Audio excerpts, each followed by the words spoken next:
నమస్తే K24 news. సిద్దిపేటలో ఘోర రోడ్డు ప్రమాదం. మద్యం మత్తులో అతివేగంగా కారు నడిపిన ఇద్దరు యువకులు ఓ తండ్రి చిన్నారిని బలిగొన్నారు. ఈ ఘటన జూలై 20న మిట్టపల్లి గ్రామ శివారులో జాతీయ రహదారిపై జరిగింది. బైక్పై వెళ్తున్న మంతోష్ కుమార్ 23, కుమారి ఝాన్సీ 4 సంవత్సరాలు అక్కడికక్కడే మృతి చెందారు. కొమ్మిశెట్టి మణిసాయి, సామిరెడ్డి పవన్ కుమార్ ఇద్దరు చర్చికి వెళ్లి తిరుగు ప్రయాణంలో మద్యం సేవించి కారు నడిపారు. మద్యం మత్తులో మణిసాయి కారు అతి వేగంగా నడిపి బైకును ఢీకొట్టాడు. 3 టౌన్ ఇన్స్పెక్టర్ విద్యాసాగర్ తెలిపిన వివరాల ప్రకారం ప్రమాదం తర్వాత కారు దాచిపెట్టి పరారైన నిందితులను పోలీసులు అరెస్ట్ చేశారు. కారు కీస్, డ్రైవింగ్ లైసెన్స్ స్వాధీనం చేసుకున్నారు. మద్యం తాగి డ్రైవ్ చేస్తే జైలు ఖాయం అంటున్న పోలీసులు కఠిన చర్యలు తప్పవు అని స్పష్టం వ్యక్తం చేశారు. డ్రైవింగ్ చేస్తూ రోడ్ యాక్సిడెంట్ అంటే ముందు పోతున్నటువంటి ఒక మోటార్ సైకిల్ను డాష్ చేయడం వల్ల ఆ మోటార్ సైకిల్ పైన ఉన్నటువంటి ఫాదరు, అలాగే ఆ మోటార్ సైకిల్ పైన ఉన్నటువంటి వాళ్ళ డాటర్ 4 years ఉంటుంది. మొన్న 20 తారీఖు రోజు మిట్టపల్లి దగ్గర జరిగింది ఇది రోడ్డు యాక్సిడెంట్. సో ఆ రోడ్ యాక్సిడెంట్లో ఇద్దరు కూడా ప్రాణాలు కోల్పోవడం జరిగింది. దీనికి కారణం ఏంటి అని అంటే డ్రంకన్ డ్రైవింగ్, మద్యం మత్తులో వాహనం నడపడం. సో మద్యం మత్తులో వాహనం నడిపి వాళ్ళకు డాష్ ఇవ్వడంతో పాటు అక్కడ బండి ఆపకుండా ముందుగా తీసుకుపోయి వేరే దగ్గర బండి పెట్టుకోవడం జరిగింది. సో ఈ ఇన్ఫర్మేషన్ వచ్చిన వెంటనే పోలీసు 3 టౌన్ వాళ్ళు సిద్దిపేట మేమందరం కూడా రష్ కావడం జరిగింది. వెంటనే నిందితుడిని మేము పట్టుకోవడం జరిగింది. అతను చూస్తే మద్యం మత్తులో ఉన్నాడు. అతనికి వెంటనే మేము బ్రీత్ అనలైజర్ ద్వారా డ్రంకన్ డ్రైవింగ్ వేస్తే 127 రీడింగ్ వచ్చింది. ఆ తర్వాత అతన్ని అదుపులోకి తీసుకొని గవర్నమెంట్ హాస్పిటల్కు పంపించడం జరిగింది. తన బ్లడ్ శాంపిల్ కూడా సేకరించడం జరిగింది. ఈ బ్లడ్ శాంపిల్ అనేది మనకు FSLకు పంపిస్తాం. FSL రిపోర్ట్ ప్రకారం మళ్ళీ ఫర్దర్ లీగల్ యాక్షన్ అతని పైన ఉంటుంది. సో ఈ విషయంలో ఏమైంది అంటే ఈ మద్యం మత్తులో వాహనం నడపడం వల్ల ఇద్దరు చనిపోతే వాళ్ళ ఎవరైతే డిసీజ్డ్ ఫ్యామిలీ ఉందో వాళ్ళ యొక్క ఫిర్యాదు మేరకు ఇప్పుడు మామూలుగా అయితే 304A పాత సెక్షన్ 304A, కొత్త 1 BNS వచ్చేసి 106 Class 1లో చేస్తాము.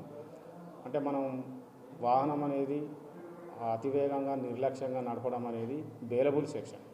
ఒకవేళ అతివేగంగా నిర్లక్ష్యంగా నడిపి ఆ యాక్సిడెంట్ వల్ల ప్రాణాలు కోల్పోయినా సరే అది బెయిలబుల్ సెక్షన్గా ఉంటుంది. కానీ మద్యం మత్తులో వాహనం నడిపి ఆ ప్రమాదం వల్ల ఇతరులకు మరణం సంభవించినట్లయితే అది 10 సంవత్సరాల వరకు జైలు శిక్ష ఉంటుంది. అది నాన్ బెయిలబుల్ సెక్షన్. సో ఇది 304 Part 2 కింద వస్తుంది.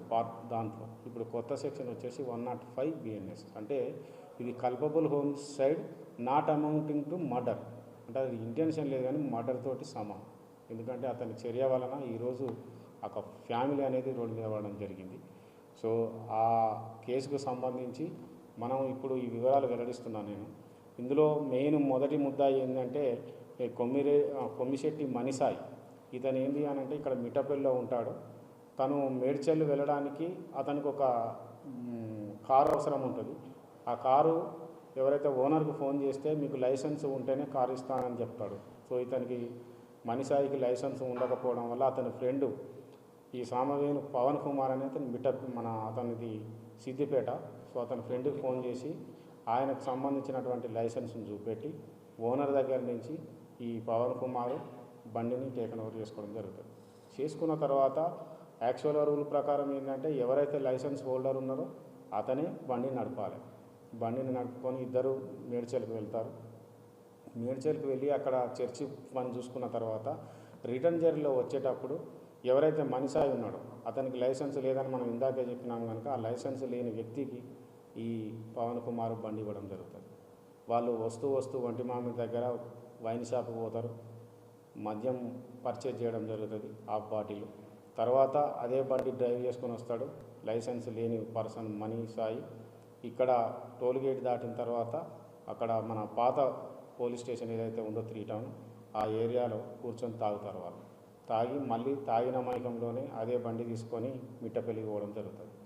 మిట్టపల్లికి పోయిన తర్వాత అదే తాగిన మైకంలో బండిని డ్రైవ్ చేసుకుంటూ మళ్ళీ అగైన్ సిద్దిపేటకు రావడం జరుగుతుంది. కొంత పర్చేజ్ చేసుకొని మళ్ళీ రంగదాంపల్లి వైన్స్లో మళ్ళీ ఒక హాఫ్ బాటిల్ తీసుకుంటారు. వాళ్ళు హాఫ్ బాటిల్ తీసుకొని మళ్ళీ తాగిన మైకంలోనే మళ్ళీ ఇంటికి వెళ్ళి అక్కడ కూడా హాఫ్ బాటిల్ తాగుతారు. వాళ్ళు తాగిన తర్వాత ఇప్పుడు ఎవరైతే మన రెండో పర్సన్ పవన్ కుమార్ ఉన్నాడో అతను సిద్దిపేట కనుక మళ్ళీ అతన్ని డ్రాప్ చేయడానికి అని చెప్పేసి ఈ మనిషాయి తాగిన మైకంలోనే డ్రైవ్ చేసుకుంటూ వచ్చి మన పవన్ కుమార్ను డ్రాప్ చేస్తాడు.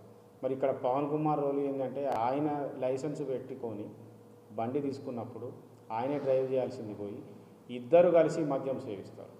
ఆయన మద్యం మత్తులో ఉన్నాడని తెలుసు. ఈ మద్యం మత్తులో ఉన్న పర్సన్ డ్రైవ్ చేయడం వల్ల ఏదైనా ప్రమాదం సంభవించవచ్చు. ఆ ప్రమాదంలో ఇతరులకు హాని జరగవచ్చు, ఇతరుల ప్రాణాలు పోవచ్చు అని తెలిసి కూడా ఆ కారును అతనికి ఇవ్వడం జరిగింది. ఆ విధంగా పవన్ కూడా ఇందులో రెండో ముద్దాయిగా చేరడం జరిగింది. ఈ ఎవరైతే మనిషాయి ఉన్నాడో మొదటి ముద్దాయిగా వీళ్ళిద్దరిని కూడా ఈ నాలెడ్జ్ అనేది ఉంది దీంట్లో మెయిన్ ఏంటంటే మనం ఇందాక చర్చించుకున్న దాంట్లో నాలెడ్జ్ ఉండదు. అతివేగంగా అజాగ్రత్తగా జరుపుతారు, అనుకోకుండా జరుగుతుంది యాక్సిడెంట్. అందులో నిర్లక్ష్యమే మాత్రమే ఉంటుంది. ఇందులో ఏంటిది, ఇద్దరు కలిసి మద్యం సేవించడం వలన ఆ మద్యం మత్తులో వాహనం నడిపితే అదుపు తప్పి ఇతరుల ప్రాణాలకు జరిగే అవకాశం ఉందన్న జ్ఞానం, నాలెడ్జి తెలిసి కూడా ఈ పని చేసినందుకు వీళ్ళని ఈ సెక్షన్లో మనం ఈరోజు కేసు బుక్ చేసిన తర్వాత ఈరోజు వాళ్ళను మనం అరెస్ట్ చేయడం జరిగింది. కోర్టు ముందు మనం ప్రొడ్యూస్ చేస్తాం. దీంట్లో ఖచ్చితంగా వాళ్ళకు రిమాండ్ పంపడం జరుగుతుంది. అంటే ఈ సందర్భంగా నేను ప్రజలకు తెలియజేసేది ఏంటంటే ఎవరు కూడా మద్యం సేవించి కానీ వాహనాలు నడపకండి. మీరు వాహనాలు నడపడం వల్ల మీరు బాగానే ఉంటున్నారు, కానీ ఏ పాపం వేరు కానీ అమాయకులు వాళ్ళు రోడ్ల మీద పడుతున్నారు. ఈరోజు చనిపోయిన పర్సను ఆమెకు ఒక భార్య, ఆయనకు 3 పిల్లలు, ఇప్పుడు ఒక పాప కూడా చనిపోయింది. ఇప్పుడు ఆ ఫ్యామిలీ రోడ్డు మీద పడ్డది. ఇట్లా అంతకు ముందు కూడా ఒక ఇన్సిడెంట్ జరిగింది. అందులో కూడా అతన్ని మనం జైలు పంపడం జరిగింది ఒక కేసులో.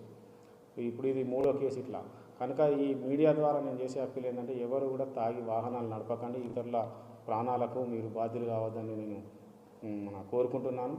ఇంకొక విషయం ఏంటంటే ఎవరైతే ఇప్పుడు కార్లు కానీ ఎవరైనా రెంట్కి ఇచ్చినా, లేదంటే ఎవరైనా పర్సనల్ కార్స్ కూడా వేరే వాళ్ళకి ఇచ్చినా కూడా ఒకసారి చెక్ చేసుకోండి, వాళ్ళకి లైసెన్స్ ఉందా లేదా, వాళ్ళు కరెక్ట్ పర్సనే కాదా, వాళ్ళు ఏమైనా డ్రంక్ డ్రైవ్ చేసి అవకాశాలు ఉన్నాయా. ఎందుకు అనంటే వాళ్ళు చేసే యాక్ట్ వల్ల, క్రిమినల్ యాక్ట్ వల్ల మీరు కూడా దాంట్లో భాగస్వాములు అయ్యే అవకాశం ఉంటుంది. కనుక ఒకసారి మీరు కూడా బండి ఇచ్చే ముందు కానీ తర్వాత వాళ్ళ యొక్క లైసెన్స్ అవన్నీ చెక్ చేసుకోవాలనేది కూడా నేను మీడియా పరంగా నేను అప్పీల్ చేస్తాను. ఈ ఇన్సిడెంట్ వచ్చేసి మనకు మొన్న 20వ తారీఖు రోజు, సండే రోజు నైట్ అరౌండ్ 7:30, 7:45లో అయింది. మనకు అయిన తర్వాత అది 100 డయల్ కాల్ రావడం జరిగింది. వెంటనే పాపం ఒక అతను ఎవరైతే 100 డయల్ కాల్ చేశారో ఆ పర్సన్ కూడా ఈ ఫాదర్ స్పాట్లో చనిపోవడం జరిగింది. పాప కొంత ప్రాణాలతో ఉండడంతో ఆమెను సురభి హాస్పిటల్కి షిఫ్ట్ చేసినారు, కానీ అప్పటికే ఆమె చనిపోయింది అక్కడ. సో ఇద్దరు కూడా చనిపోవడం జరిగింది. అది మనకు మిట్టపల్లి నుంచి హుస్నాబాద్ పోయే రూట్లో, అంటే సురభి హాస్పిటల్ పోయే రూట్లో మొన్న ఆదివారం రోజు ఈవినింగ్